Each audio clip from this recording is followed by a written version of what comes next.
It was loud, though. So loud that you could feel it. We tolerated the noise that night, hoping it would be a once-off thing, but a few weeks later, they had a particularly loud party. We could feel the vibrations from their speakers and shouting from our bedroom. At 2 a.m., I had enough and I decided to go and ask them to tone it down. I walked over to their house, trying to keep calm despite the loud music. I think it's fair to talk face to face before calling the police, especially because the guys have been generally friendly so far.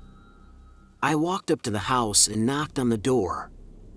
One of the guys opened it. He had a red plastic cup in his hand. I asked him politely to turn down the music. He shrugged and said, "Why?" "It's a party." I explained that the noise was keeping my family awake, but he just laughed and said, "Tough luck, buddy." He was clearly drunk. As I turned to leave, one of the guys made a crude comment that made me turn back around. I was determined not to let them disrespect me or my family. I know I should have let it go, but I got angry and walked up to him. "What did you say?" I asked him, my voice steady despite the adrenaline. "You heard me, old man," he said, puffing out his chest. I knew I had to leave before things got ugly, so I turned around and walked back to my house. I was angry and frustrated, but I tried to let it go and get some sleep. Things were awkward after that. I didn't talk to them again for a week or so. I had been busy working at my home office, and I didn't see them much. On another weekend, the party started again. This time it was even worse than before. They had brought in a DJ and the music was blasting so loud that I could hear it like I was right there at the party. This time I called the police to report a noise complaint, hoping they would take it seriously. When the police arrived, they asked the guys to turn down the music, but as soon as the police left, the music got even louder. It's as if they were doing it on purpose. Just to spite us, we called again, but this time when the police came back, they had turned it down before they got there. I think they saw the police coming and turned it down to get one over on me. A few days later, I noticed that our house had been vandalized.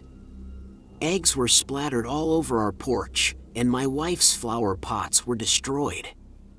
I was shocked and scared. It was clear that they were targeting us. The following week, we started to get prank calls in the middle of the night. Around that time, we started receiving threatening letters in our mailbox. Things took an even more serious turn one night in late October. It was the night before Halloween, and our neighbors were having a relatively tame party. At around midnight, we heard a loud crash coming from the front of our house. I was still working in my office, which was in the basement. I ran upstairs to the sound and saw that someone had thrown a brick through our window. I called the police. We had security cameras installed after the vandalism incident, so we had footage that covered most of the exterior of our house. Upon checking the video, it was clear that one of the guys had thrown the brick. His face was there, clear as day. The police arrested the guy responsible, and he was charged with vandalism and destruction of property, as well as making threats. We were relieved that he had been caught, but we were still living next to the other guys. They had no respect for our property or our peace of mind. It was clear that we needed to take matters into our own hands. We decided to talk to the landlord of the house next door and see if he could do something about the constant noise and the behavior of his tenants.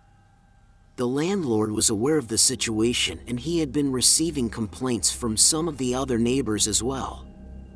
He had warned the tenants before, but they had not changed. He assured us that he would take action and deal with the tenants. Eventually, we noticed that the guys were no longer living in the house. The landlord evicted them for breaching their lease agreement.